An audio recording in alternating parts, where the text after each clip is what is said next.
हाँ जी भैया, कैसे हो? उम्मीद करता हूँ सभी अच्छे होंगे और बोर्ड्स की प्रिपरेशन में लगे हुए होंगे।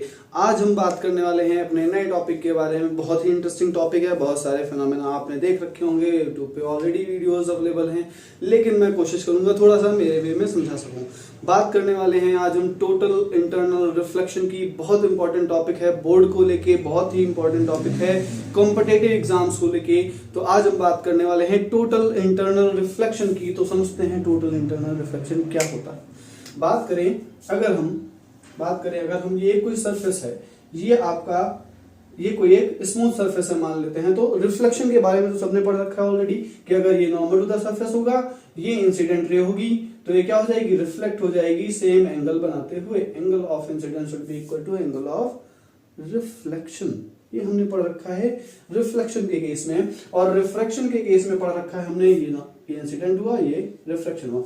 अगर हम बात करें रिफ्रैक्शन के केस में, तो हम लोगों ने पढ़ रखा है कि अगर ये इंसिडेंट रे है तो ये टुवर्ड्स द नॉर्मल बेंड हो जाएगी या away from the normal bend हो जाएगी। ये सब हम ऑलरेडी पढ़ चुके हैं और इस फिनोमेना को बोलते हैं रिफ्रैक्शन।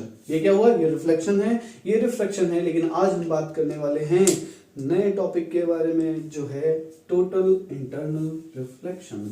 तो आइए सीखते हैं। थोड़ा सा मजेदार टॉपिक है, इंटरेस्ट के साथ पढ़ेंगे। बोर्ड एग्जाम में पूछे जाने के बहुत ज्यादा चांसेस होते हैं। तो क्या है टोटल इंटरनल रिफ्लेक्शन? समझते हैं मेरे वे में। लिखते हैं total internal reflection, total internal reflection, total internal reflection, total internal reflection. तो ये है टोटल इंटरनल रिफ्लेक्शन। समझते हैं क्या है कि मान लें कि ये कोई इंटरफेस है। इंटरफेस मतलब बता चुके हैं ऑलरेडी, एक ऐसी सरफेस जो दो मीडियम को डिवाइड कर रही हो, उसको क्या बोलते हैं? उसको हम बोलते हैं एक इंटरफेस है। ठीक है, ये एक इंटरफेस है। इंटरफेस है, कोई दिक्कत नहीं, इंटरफेस है। तो इंटरफेस के लिए क्या करें? अगर मान लेते हैं हम इस पॉइंट से ऐसे एक लेजर बीम लें, टॉर्च लें, कुछ लें, ठीक है, और इस पॉइंट पे फोकस करें। क्या करना है? इस पॉइंट से ऐसे टॉर्च जलानी है और इस पॉइंट पे फोकस करना है, इस पॉइंट पे। तो क्या होगा? यहां से रेज ऑफ लाइट आपकी इंसिडेंट हो रही होंगी इस पॉइंट पे। कोई दिक्कत? इस पॉइंट पे क्या हो रहा होगा? यहां से लाइट जा रही होगी, ऐसे जा रही होगी ना। तो ये हो गया आपका नॉर्मल टू द सरफेस। ये क्या है? It is normal to the surface. ये एंगल ऑफ इंसिडेंस होगा कि नहीं होगा? ये एंगल ऑफ इंसिडेंस होगा। सिंपल सी बात है, समझ में आ गया होगा। तो क्या होगा? अगर ये आपका कोई डेंसर मीडियम है, और ये रेयरर मीडियम है, तो इस केस में ऑब्जर्व करेंगे कि ये अवे फ्रॉम नॉर्मल शिफ्ट हो जाएगी ऐसे। कोई दिक्कत नहीं, सिंपल सी बात है, सबको समझ में आ गई होगी। ये एंगल ऑफ रिफ्रैक्शन मिल जाता है। थोड़ी देर बाद और क्या करें? हम इसी पॉइंट पे टॉर्च रख के इस पॉइंट पे फोकस करें। ये मान लो पॉइंट क्या था? ए था। अब हम फोकस कर रहे हैं बी पॉइंट पे। तो बी पॉइंट पे फोकस करेंगे तो ये आपकी क्या हो जाएगी? ये इंसिडेंट रे होगी, ये ऐसे जाके इंसिडेंट होगी। ये नॉर्मल टू द सरफेस हो गया, ये नॉर्मल टू द सरफेस है। अब जैसे जैसे हम एंगल ऑफ इंसिडेंस बढ़ा रहे हैं, क्या बढ़ा रहे हैं? जैसे जैसे एंगल ऑफ इंसिडेंस बढ़ा रहे हैं, तो इस केस में देखो एंगल ऑफ इंसिडेंस की वैल्यू ये हो गई, मतलब बड़ी हो गई पहले वाले से। तो हमें पता है स्नेल्स लॉ से कि sine i by sine r क्या होता है? ये होता है refractive index of second medium with respect to first medium, which is a constant value. ये क्या है? एक कांस्टेंट वैल्यू है। तो जैसे जैसे एंगल ऑफ इंसिडेंट बढ़ेगा, एंगल ऑफ इंसिडेंस जैसे जैसे बढ़ेगा, उसी के रिस्पेक्ट में एंगल ऑफ रिफ्रैक्शन भी बढ़ जाएगा कि नहीं बढ़ जाएगा? क्योंकि हमको एक कांस्टेंट वैल्यू चाहिए। तो इसका मतलब एंगल ऑफ इंसिडेंस बढ़ा है तो एंगल ऑफ रिफ्रैक्शन भी बढ़ गया होगा। उम्मीद है ये बात भी समझ में आ गई होगी। ये एंगल ऑफ रिफ्रैक्शन है आपके पास। आगे बढ़े, ठीक है, इतनी बात समझ में आ गई। अब कोशिश करते हैं कि इसी पॉइंट से टॉर्च जलाते हैं और पॉइंट सी पे फोकस करते हैं। ये रिफ्रैक्टेड रे है, पॉइंट सी पे फोकस करते हैं। तो सी पे फोकस करने के बाद क्या देखेंगे कि ये आपकी इंसिडेंट रे हुई, ये नॉर्मल टू द सरफेस हो गया। ये क्या हुई? ये इंसिडेंट रे हुई, ये नॉर्मल टू द सरफेस हो गया। ये आपकी रिफ्लेक्टेड रे ऐसे मानते हैं, ठीक है, नॉर्मल टू द सरफेस हो गया। तो इस केस में क्या देखोगे कि एक कंडीशन ऐसी आएगी कि एंगल ऑफ इंसिडेंस आपका इतना बढ़ चुका होगा कि एंगल ऑफ रिफ्रैक्शन आपको क्या मिलेगा? अलोंग द सरफेस मिलेगा। मतलब अब आपकी जो रिफ्रैक्टेड रे होगी वो अलोंग द सरफेस जा रही होगी। समझ में आई ये बात? क्या एंगल ऑफ इंसिडेंस इतना ज्यादा बढ़ चुका होगा कि उस कंडीशन पे आपकी रिफ्रैक्टेड रे जो होगी वो इंटरफेस के अलोंग जाएगी, या हम बोल सकते हैं जो मीडियम है, ऐसी सरफेस है जो मीडियम को डिवाइड कर रही है उसके अलोंग जा रही होगी। तो उस केस में आपको एंगल ऑफ रिफ्रैक्शन कितना मिल जाएगा? 90 डिग्री मिल जाएगा। तो इस एंगल पे, ठीक, कौन सा? जिस एंगल पे आपका एंगल ऑफ रिफ्रैक्शन, जिस एंगल पे, ध्यान सुनना, जिस एंगल पे एंगल ऑफ रिफ्रैक्शन आपका 90 डिग्री मिल जाए उस एंगल ऑफ इंसिडेंस को हम क्या बोलते हैं? क्रिटिकल एंगल बोलते हैं। क्या बोलेंगे? The angle of incidence in the denser medium for which the angle of refraction in the rarer medium becomes 90 degrees called as critical angle। तो इसको बोलते हैं critical angle। समझ में आ गई होगी बात?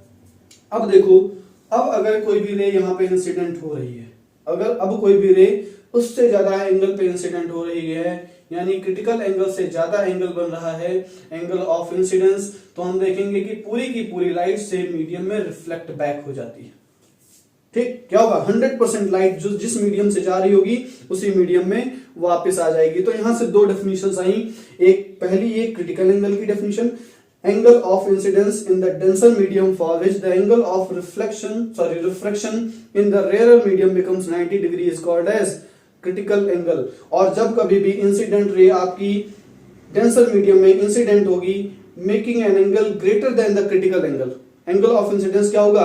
Greater than the critical angle होगा, तो आपकी पूरी की पूरी लाइट से मीडियम में ही रिफ्लेक्ट बैक कर जाएगी। इस फिनोमेना को हम बोलेंगे टोटल इंटरनल रिफ्लेक्शन। तो कैसे डिफाइन करते हैं? जरा डेफिनेशन देखते हैं, डेफिनेशन पे जरा ध्यान देते हैं, कैसे डिफाइन करते हैं टोटल इंटरनल रिफ्लेक्शन को। तो पहले क्रिटिकल एंगल डिफाइन कर ले, है ना? पहले क्रिटिकल एंगल डिफाइन कर ले। क्रिटिकल एंगल क्या होता है? The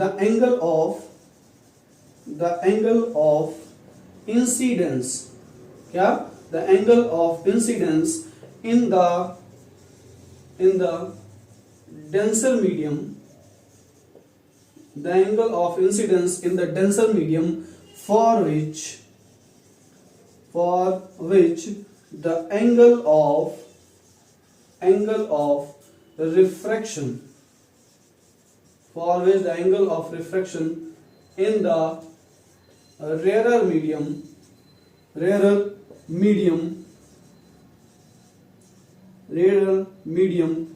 becomes 90 degree is called as critical angle, is called as critical angle। इसको क्रिटिकल एंगल बोलते हैं। क्या बताया हमने? ध्यान से डेफिनेशन पढ़ो।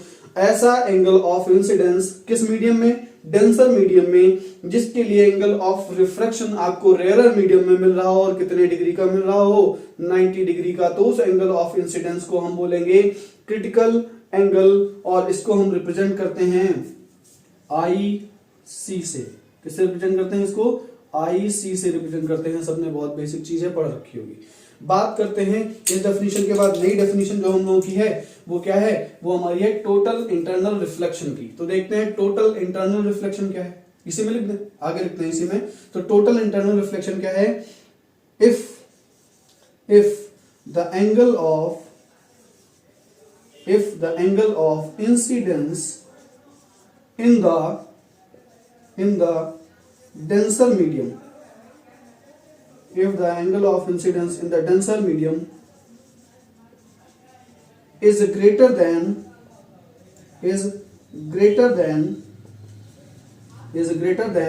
the critical angle, क्या होना चाहिए? एंगल ऑफ इंसिडेंस आपका बड़ा होना चाहिए क्रिटिकल एंगल से। देन लाइट रिफ्लेक्ट्स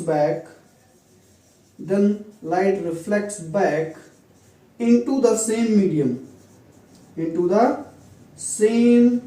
medium, तो लाइट रिफ्लेक्ट बैक कर जाती है सेम मीडियम में, और इस फिनोमेना को हम बोलते हैं टोटल इंटरनल रिफ्लेक्शन। और इस एंगल को बोलते हैं, जिस एंगल पे एंगल ऑफ रिफ्रैक्शन आपका 90 डिग्री हो जाएगा, उसको बोलेंगे हम क्रिटिकल एंगल। उम्मीद है समझ में आ गया होगा। तो नोट कर लीजिए, इसको स्क्रीनशॉट ले सकते हैं। मैं बढ़ता हूं अगले टॉपिक की तरफ। ठीक है, अगले टॉपिक की तरफ। क्या है अगला टॉपिक उसको समझते हैं। अब हमें देखना है कि एंगल, क्रिटिकल एंगल और refractive index of the medium में क्या रिलेशन क्या है, जरा समझते हैं। रिलेशन को समझते हैं थोड़ा सा, क्या है रिलेशन। देखो अगर हम बात करें, क्या बात करें, इसमें देखो ये इंटरफेस है, मान लो दिस इज द इंटरफेस, ये आपका इंटरफेस है।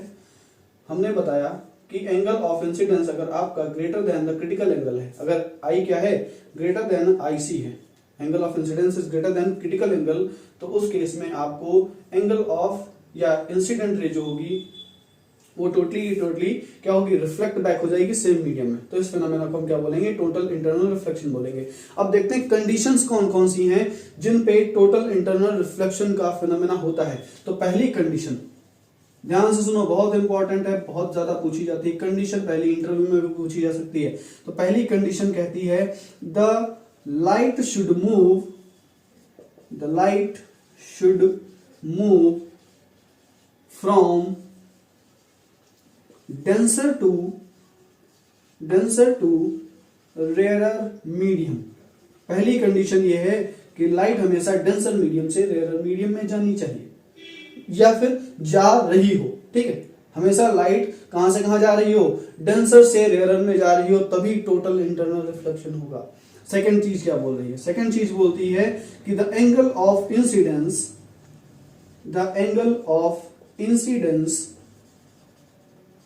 in the denser medium should be greater than the critical angle। दूसरी कंडीशन क्या बोली कि एंगल ऑफ इंसिडेंस आपका बड़ा होना चाहिए हमेशा, तभी टोटल इंटरनल रिफ्लेक्शन होगा। जब तक आपका angle of incidence critical angle से बड़ा नहीं होगा, टोटल इंटरनल रिफ्लेक्शन नहीं होगा। समझ में आई बात। तो आपका एंगल ऑफ इंसिडेंस क्या होना चाहिए, बड़ा होना चाहिए टोटल इंटरनल रिफ्लेक्शन से, सॉरी क्रिटिकल एंगल से, तभी टोटल इंटरनल रिफ्लेक्शन होगा। समझ में आ गई होगी बात।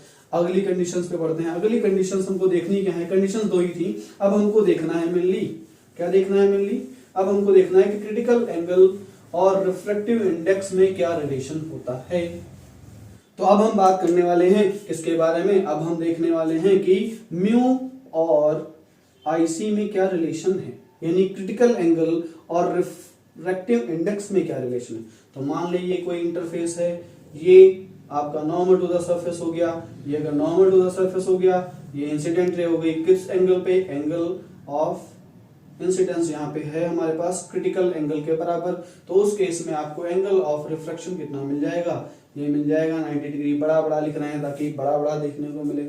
ये आपका इंटरफेस है, और जब कभी भी आपकी रे of light angle of critical angle पे इंसिडेंट होगी, तो उस केस में आपको जो रिफ्लेक्टेड रे होगी वो कहाँ मिलेगी, अलोंग द इंटरफेस जाएगी, ऐसे जाएगी। सिंपल सी बात है, समझ में आ गई होगी।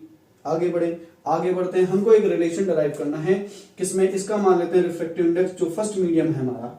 फर्स्ट मीडियम क्या है हमारा, ये मान लेते हैं डेंसर मीडियम है, जिसका रिफ्रैक्टिव इंडेक्स है μ1 मान लो, ठीक है, μ1 मानते हैं, सिंपल सी बात है। μ1 ये है, ये μ2 है, जो कि रेयर मीडियम है, कोई क्या है, कोई रेयर मीडियम।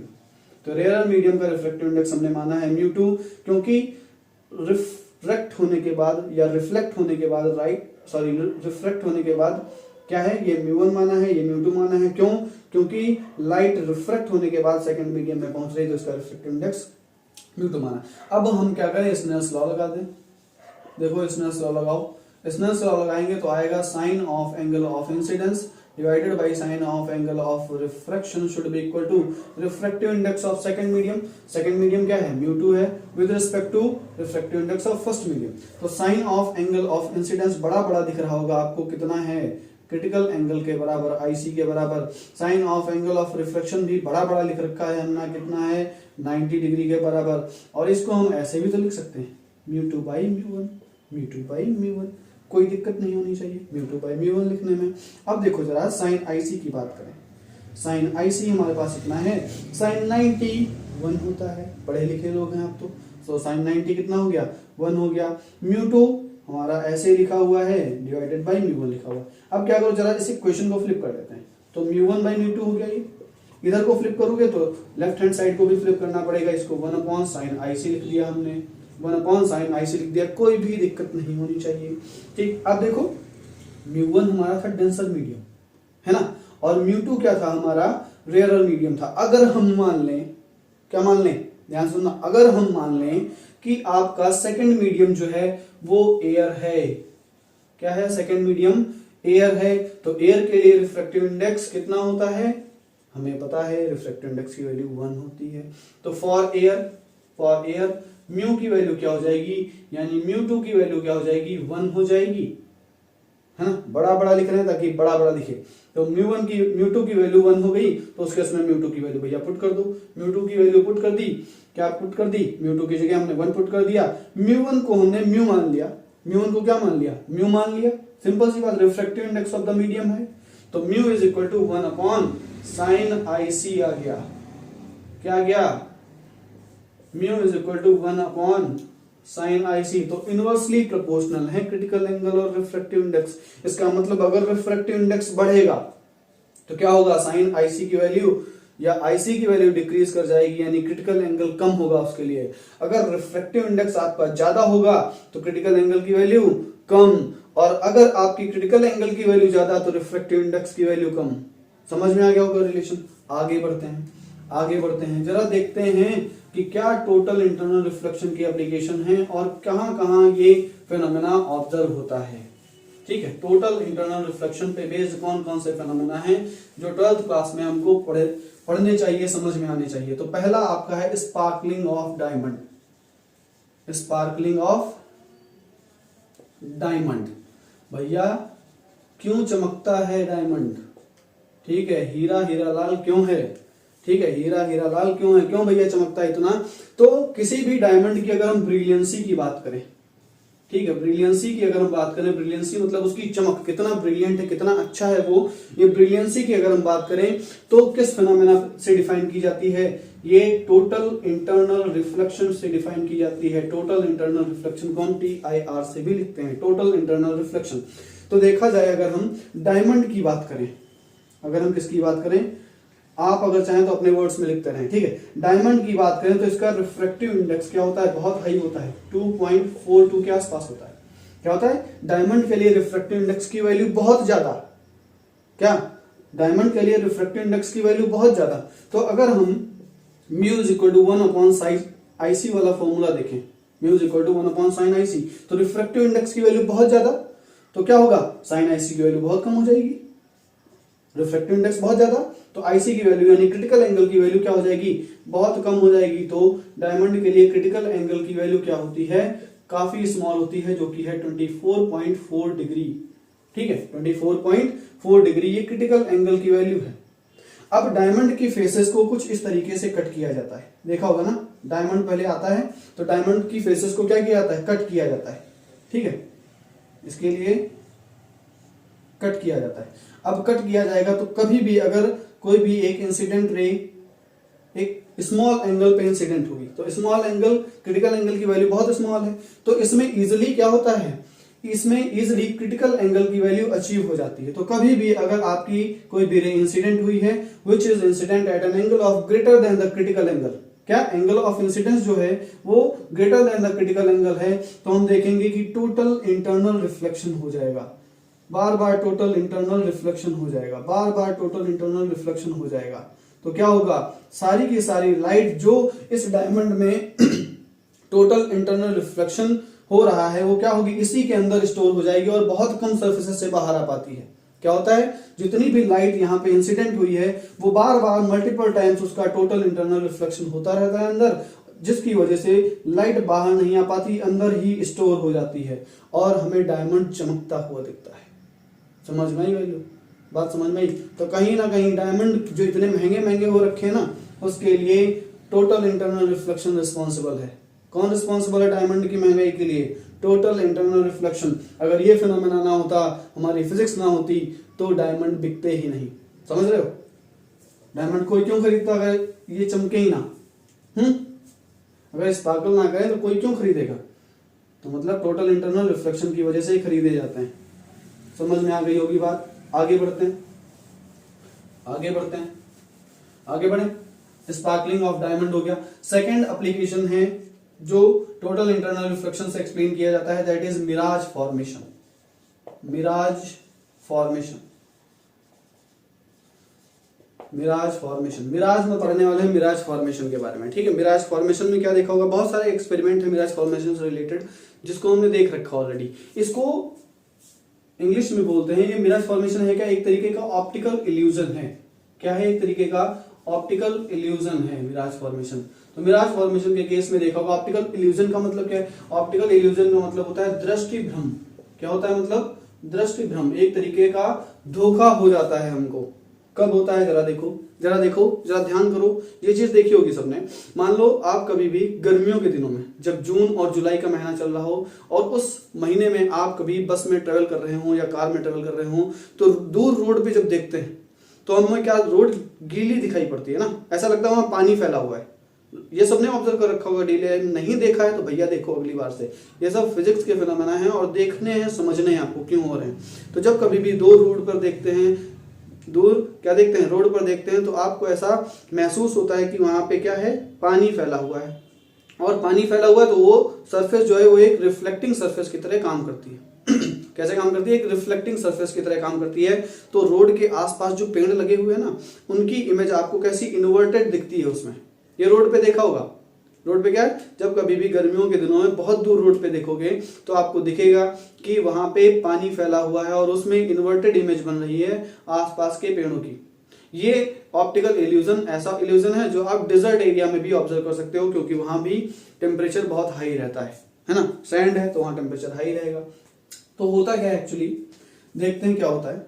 अगर हम बात करें, देखो मेरी आर्ट तो बहुत अच्छी, तुम लोग अपना देख लो क्या करना है, कैसे बनानी। ये पेड़ है एक, ये पेड़ है एक, ठीक। अब क्या है, ये हमारी अर्थ सरफेस होगी। ये क्या है, ये अर्थ सरफेस है, ये अर्थ सरफेस है। ये अगर हम बात करें एयर लेयर्स हैं, ठीक है। क्या है ये, एयर की लेयर्स हैं, एयर की लेयर्स हैं। तो अगर हम गर्मियों के दिनों में बात करें तो अर्थ का टेम्परेचर या अर्थ सरफेस का टेम्परेचर काफी हाई होता है ना।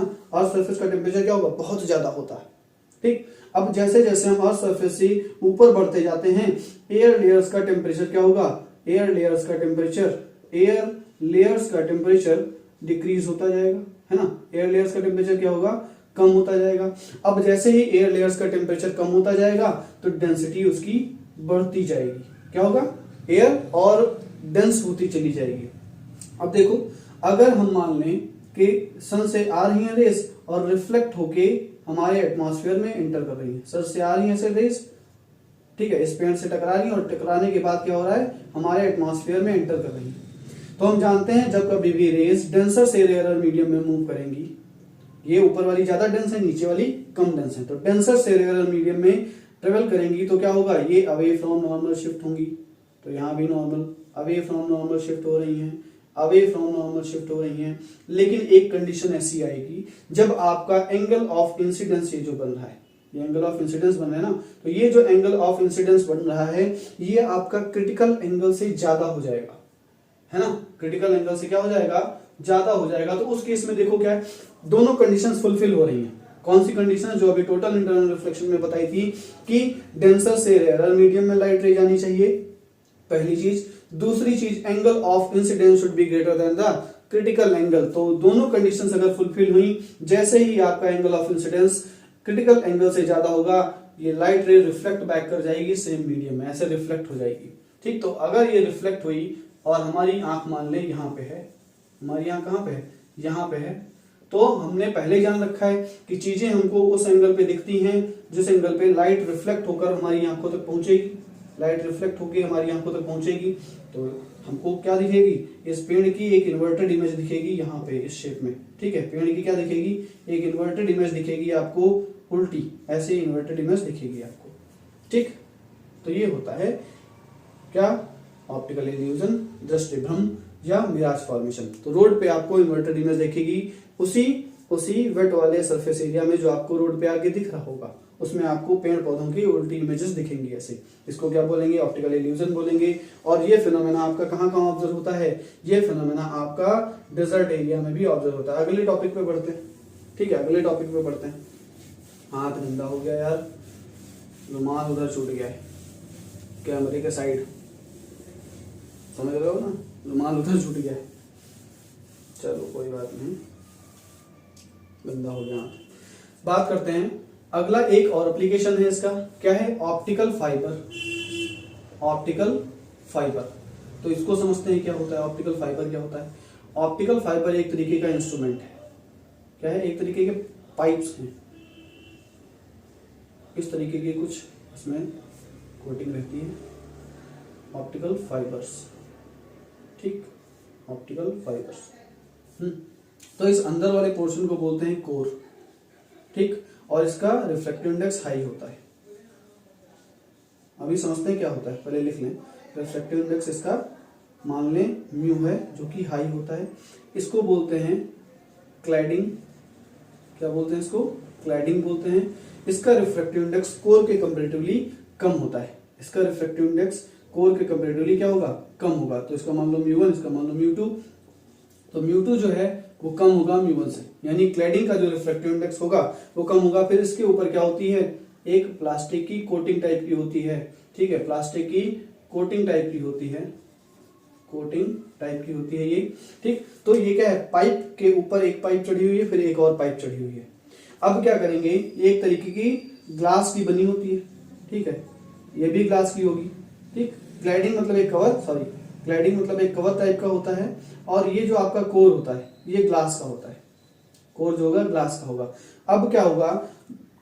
एक तरीके से अगर हम देखें, जब कभी भी आप एक इंसिडेंट रे इसमें इंसिडेंट करवाओगे, ऐसे लाइट बीम को इंसिडेंट करवाओगे, तो होगा क्या? कुछ इस तरीके का फिनोमेना होगा, टोटल इंटरनल रिफ्लेक्शन का फिनोमेना होगा। जब कभी भी एक रे ऑफ लाइट ऐसे इंसिडेंट होगी, ठीक है, जब कभी भी एक रे ऑफ लाइट ऐसे इंसिडेंट होगी, तो उस केस में क्या हो रहा है? लाइट रे जो है आपकी वो यहां इंसिडेंट हो रही है, और ये क्या है? अंदर वाली सरफेस आपकी कोर को रिप्रेजेंट कर रही है और बाहर वाली सरफेस आपकी क्लैडिंग को रिप्रेजेंट कर रही है। अब हमें पता है कोर का रिफ्रैक्टिव इंडेक्स हाई है, क्लैडिंग का रिफ्रैक्टिव इंडेक्स लो है। तो जब कभी भी रे ऑफ लाइट आपकी इंसिडेंट होगी at an angle greater than the critical angle, तो जब कभी भी लाइट रे आपकी इंसिडेंट होगी ग्रेटर एंगल पे, किससे? क्रिटिकल एंगल से, और डेंसर से रेयरर में जाने की कोशिश कर रही होगी, तो कौन सा फिनोमेना हो जाएगा? फिर से टोटल इंटरनल रिफ्लेक्शन का फिनोमेना हो जाएगा। और लाइट रे आपकी पूरी की पूरी क्या होगी? किसी पाइप में रिफ्लेक्ट होती रहेगी। एक तरीके की ट्रांसमिशन पाइप्स हैं ये। क्या है? ऑप्टिकल फाइबर एक तरीके की ट्रांसमिशन पाइप्स हैं। एनर्जी का ट्रांसमिशन किया जाता है एक प्लेस से दूसरे प्लेस में, ठीक है, एनर्जी का ट्रांसमिशन किया जाता है एक प्लेस से दूसरे प्लेस पे। और ये किस फिनोमेना पे बेस्ड है? टोटल इंटरनल रिफ्लेक्शन के फिनोमेना पे बेस्ड है, ठीक। तो ये रहा आज का टॉपिक, टोटल इंटरनल रिफ्लेक्शन और उसके एप्लीकेशंस पे था। तो तब तक के लिए राधे राधे, मिलते हैं नेक्स्ट वीडियो में। धन्यवाद। लाइक करो, शेयर करो, सब्सक्राइब करो, और कमेंट्स में बताओ अगर आपको कोई भी डाउट लगता है तो मैं कमेंट सेक्शन में भी रिप्लाई करूंगा। उसके अलावा कोशिश करूंगा कि आपके लिए एक नई वीडियो बनाई जाए जो भी आपको डाउट्स हैं। धन्यवाद, राधे राधे, मिलते हैं नेक्स्ट वीडियो में।